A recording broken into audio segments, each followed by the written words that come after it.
Le sionisme, qui n'était au départ qu'un mouvement politique, est aujourd'hui devenu plus une idéologie qu'autre chose.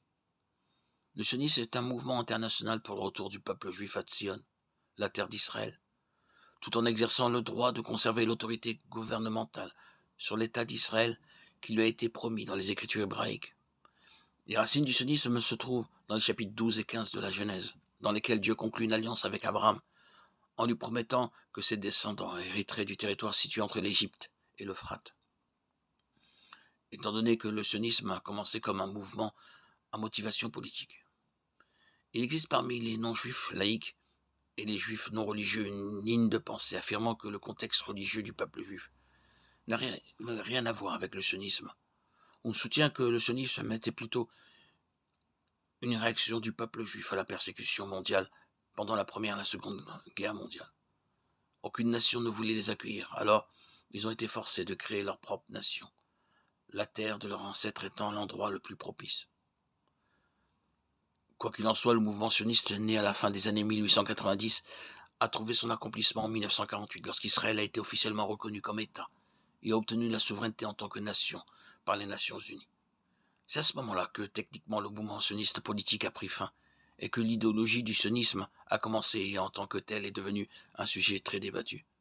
Certains diraient que le sionisme est devenu une motivation pour le racisme ou une réaction contre l'antisémitisme. D'autres pensent que le sionisme tel qu'il existe actuellement n'est que du patriotisme juif. Le sionisme chrétien est associé au sionisme juif.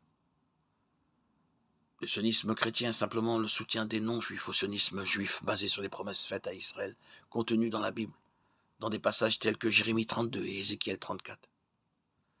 Les sionistes chrétiens sont principalement évangéliques et soutiennent par tous les moyens possibles l'État juif d'Israël, le retour des Juifs dans la terre promise et l'accomplissement de la prophétie est considéré en particulier par les dispensationalistes comme un signe que le monde est entré dans la fin des temps. Ézéchiel 34. La parole de l'Éternel m'a été adressée en ces mots. Fils de l'homme, prophétise contre les bergers d'Israël. Prophétise et dis-leur aux bergers. Ainsi parle le Seigneur, l'Éternel. Malheur aux bergers d'Israël qui vous paissent vous-même. Les bergers ne doivent-ils pas paître les brebis? Vous mangez la graisse, vous habillez de laine, vous tuez les brebis grasses. Mais vous ne paîtrez pas les brebis. Vous n'avez pas fortifié celles qui étaient faibles, vous n'avez pas guéri celles qui étaient malades, vous n'avez pas pensé celles qui étaient blessées, vous n'avez pas ramené celles qui étaient égarées. Vous n'avez pas recherché celles qui étaient perdues et vous les avez dominées avec violence et dureté. Elles ont été dispersées parce qu'il n'y avait pas de berger et elles sont devenues la proie de toutes les bêtes des champs. Mes brebis ont été dispersées, elles erraient sur toutes les montagnes et sur toutes les collines élevées. Mes brebis ont été dispersées sur toute la surface de la terre, sans que personne ne les recherche, ni ne les examine. Jérémie 32. La parole qui fut adressée à Jérémie de la part de l'Éternel, la 10e année de Sédécias, roi de Juda, qui était la 18e année de Nebuchadnezzar. En ce temps-là, l'armée du roi de Babylone assiégeait Jérusalem, et Jérémie, le prophète, était enfermé dans la cour de la prison, dans le palais du roi de Juda. Car Sédécias, roi de Juda, l'avait fait emprisonner en disant « Pourquoi prophétises-tu et dis-tu ainsi parle l'Éternel ?» Voici, je livre cette ville entre les mains du roi de Babylone, et il s'en emparera. Sédécias, roi de Juda, n'échappa pas à la main des Chaldéens, mais il sera certainement livré entre les mains du roi de Babylone. Il lui parlera face à face, et le verra face à face. Il emmènera Sédécias à Babylone, et il y restera jusqu'à ce que je le visite, dit l'Éternel. Si vous combattez les Chaldéens, vous n'aurez pas de succès. Et Sédécias, roi de Juda, s'enfuira de Babylone, et il s'enfuira de Babylone. Jérémie dit, la parole de l'Éternel m'a été adressée. Tu fais miséricorde jusqu'à la génération, et tu rends l'iniquité des pères à leurs enfants après eux. Dieu grand et puissant, dont le nom est l'Éternel des armées. Grand conseil et puissant en œuvre, dont les yeux sont ouverts sur toutes les voies des enfants de l'homme, et qui rend à chacun selon ses voies, et sont le fruit de ses œuvres. Tu as fait des signes et des prodiges dans le pays d'Égypte, jusqu'à ce jour en Israël et parmi tous les hommes. Et tu t'es fait un nom comme tu le fais aujourd'hui. Tu as fait sortir du pays d'Égypte ton peuple d'Israël par des signes et des prodiges à main forte et à bras étendus. et par une grande terreur. Tu leur as donné ce pays que tu avais juré à leur père de leur donner, un pays où coule le lait et le miel. Ils y sont entrés et en ont pris possession. Mais ils n'ont pas écouté ta voix. Ils n'ont pas suivi ta loi. Ils n'ont pas fait tout ce que tu leur avais ordonné de faire. C'est pourquoi tu as fait venir sur eux tout ce malheur. Voici que les terrasses sont montées contre la ville pour la prendre, et à cause de l'épée, de la famine et de la peste, la ville est livrée entre les mains des Chaldéens qui l'attaquent. Ce que tu as dit est arrivé, et voici tu le vois. Et toi, Seigneur éternel, tu m'as dit, achète le champ à prix d'argent, et prends des témoins, la ville est livrée entre les mains des Chaldéens.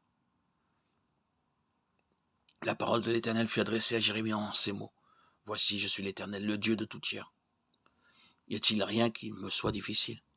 C'est pourquoi ainsi parle l'Éternel. Voici, je vais livrer cette ville entre les mains des Chaldéens et entre les mains de Nebuchadnezzar, roi de Babylone, qui s'en emparera. Les Chaldéens qui attaquent cette ville viendront, ils incendieront cette ville et la brûleront, ainsi que les maisons sur les toits desquelles on a offert des sacrifices à Baal et des libations à d'autres dieux afin de m'irriter.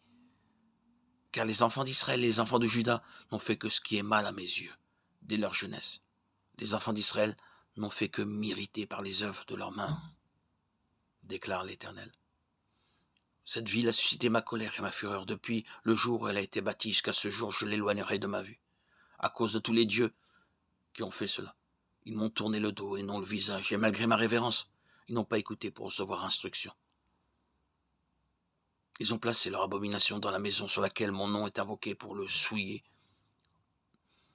Ils ont bâti des hauts lieux à Baal dans la vallée de Ben-Hinnom pour offrir leurs fils et leurs filles à Moloch, sans que je leur ai ordonné, sans qu'il me soit venu à l'esprit qu'ils commettraient cette abomination et fassent pécher Juda. Maintenant ainsi parle l'Éternel, le Dieu d'Israël, sur cette ville dont vous dites, elle est livrée entre les mains du roi de Babylone, par l'épée, par la famine et par la peste. Voici, je les rassemblerai de tous les pays où je les ai chassés dans ma colère, dans ma fureur, dans mon indignation. Je les ramènerai dans ce lieu, et je les y ferai habiter en sécurité. Ils seront mon peuple, et je serai leur Dieu. Je leur donnerai un même cœur et une même voix, afin qu'ils me craignent à toujours, pour leur bonheur et pour le bonheur de leurs enfants après eux. Je traiterai avec eux une alliance éternelle. Je ne me détournerai plus de leur faire du bien. Je mettrai ma crainte dans leur cœur, afin qu'ils ne se détournent pas de moi. Je prendrai plaisir à leur faire du bien, et je les établirai dans ce pays avec fidélité, de tout mon cœur et de toute mon âme. Car ainsi parle l'Éternel. De même que j'ai fait venir sur ce peuple tout ce grand malheur, de même je ferai venir sur lui tout le bien que je lui promets. On achètera des champs dans ce pays dont vous dites, c'est un désert. Il n'y a plus d'hommes ni de bêtes. Il est livré entre les mains des Chaldéens. On achètera des champs à prix d'argent. On signera des actes. On les achètera et on les fera signer avec témoins dans le pays de Benjamin, dans les environs de Jérusalem. Dans les environs de Jérusalem, dans les villes de Juda, dans les villes de la montagne, dans les villes de Shéphéla et dans les villes du Midi. Car je ramènerai leurs captifs, dit l'Éternel. Telle est la promesse de Dieu à Israël. Ainsi, de cette prophétie de Jérémie est né tout le contexte sioniste, politique et militaire, afin d'accomplir cette promesse de Dieu. Et ce fut la volonté de tous les Juifs, en particulier ceux qui ont survécu à la Shoah, de revenir sur leur terre.